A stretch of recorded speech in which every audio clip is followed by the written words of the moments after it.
السلام علیکم عزیز طلباء، آج ہم تاریخ اور جغرافیہ کے لیکچر نمبر 26 کا آغاز کریں گے۔ تاریخ کی کتاب کا باب نمبر 3 برطانوی ہندوستان میں سیاسی بیداری زیر بحث ہے۔ آج ہم تفصیلی سوالات میں سے سوال نمبر 7 تقسیم بنگال اور اس کا پس منظر واضح کرے پر بحث کریں گے۔ تقسیم بنگال 1905 پس منظر 20ویں صدی کے اوائل میں بنگال آبادی اور رقبے کے لحاظ سے بر صغیر کا سب سے بڑا صوبہ تھا۔ اس میں بنگال کے علاوہ بہار، اڈیشہ اور آسام کے علاقے بھی شامل تھے۔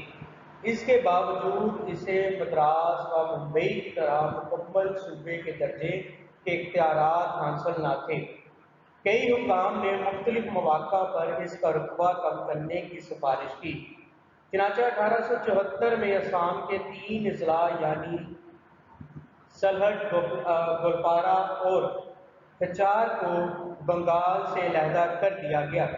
لیکن اس کے باوجود اس کی آبادی پر کوئی خاص فرق نہ پڑا۔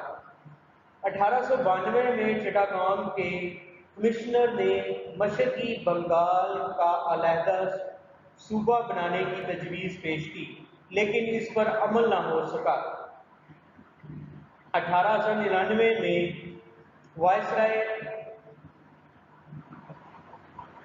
کرزن کی آمد سے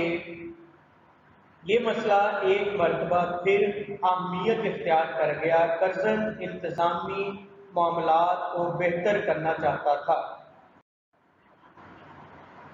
طلباء، آج ہم اس سوال میں اس بات کا جائزہ لیں گے کہ کیسے صوبہ بنگال جو بر صغیر کا ایک سب سے بڑا صوبہ جو ہے وہ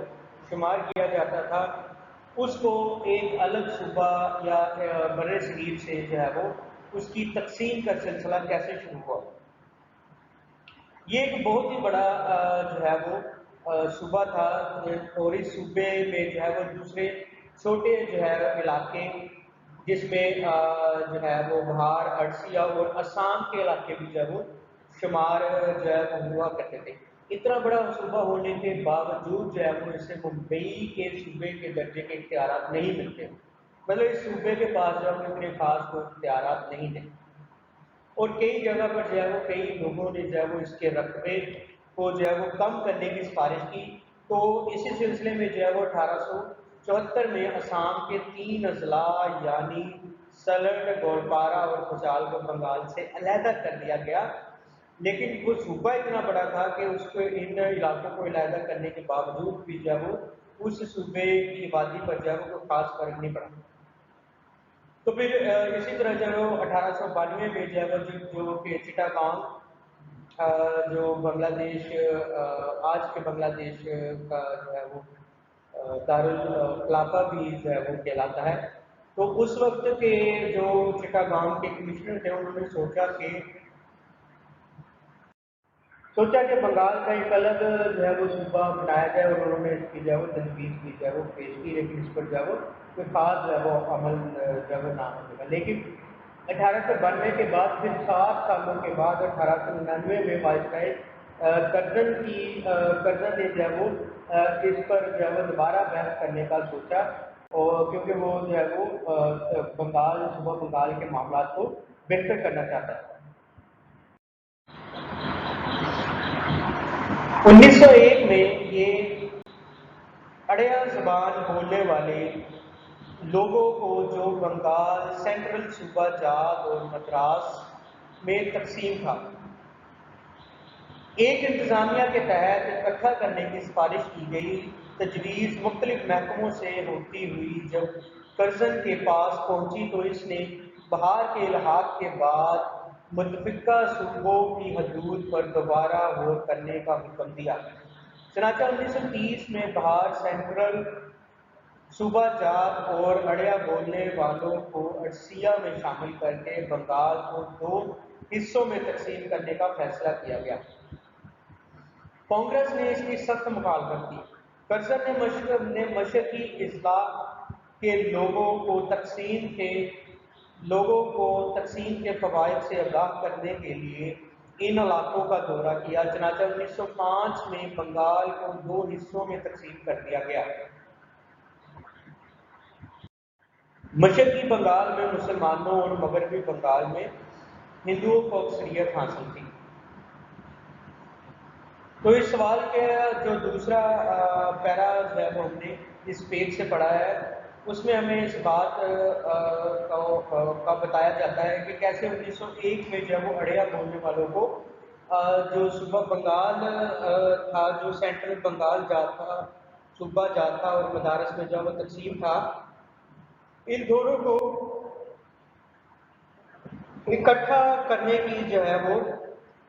سفارش کی گئی، کیونکہ یہ دونوں جب ایک ہی زبان اڑیاں زبان جو ہے وہ بولتے تھے۔ تو پھر جو یہ تجویز جو ہے وہ کرزن کے پاس پہنچی، تو اس نے جو ہے وہ تمام یہ دونوں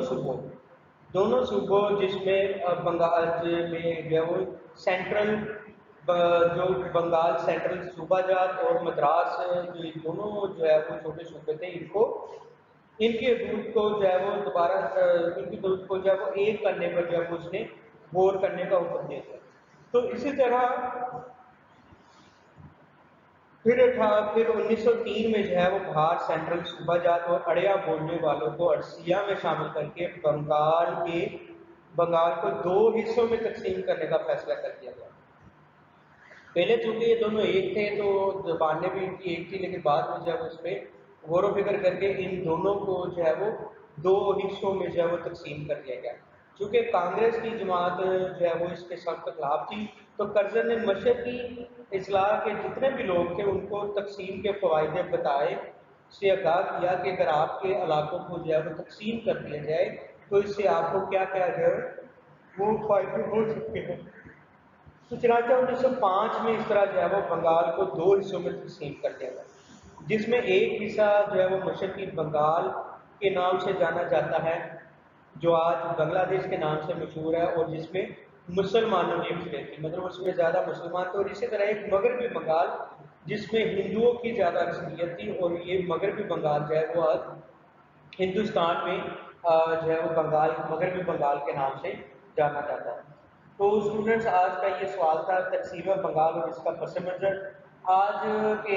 اس لیکچر میں ہم نے تقسیم بنگال کے پس منظر کا جائزہ لے لیا ہے، اس کے اسباب جو ہے اس کا ہم کل جائزہ لیں گے۔ چونکہ یہ سوال تھوڑا